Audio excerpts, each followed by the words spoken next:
கனடாவின் டொரண்டோ குடியிருப்பு பகுதியொன்றில் தனது காரை திருட முயன்ற திருடர்களை நோக்கி துப்பாக்கிச்சூடு நடத்திய வீட்டின் உரிமையாளர் மீது போலீசார் வழக்கு பதிவு செய்துள்ளனர். நேற்று அதிகாலை ஸ்காப்ரோ பகுதியில் உள்ள வீடு ஒன்றின் வாகன பகுதியில்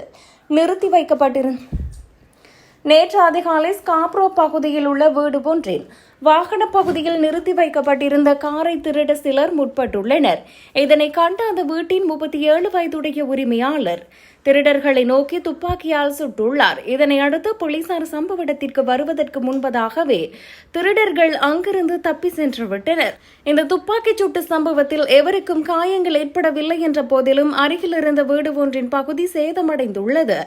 இதனைத் தொடர்ந்து அலட்சியமாக துப்பாக்கியை பயன்படுத்தி ஆபத்தை விளைவித்த குற்றத்துக்காக வீட்டு உரிமையாளரான 37 வயதுடைய நபருக்கு எதிராக டொரண்டோ போலீசார் தற்போது வழக்கு பதிவு செய்துள்ளனர்.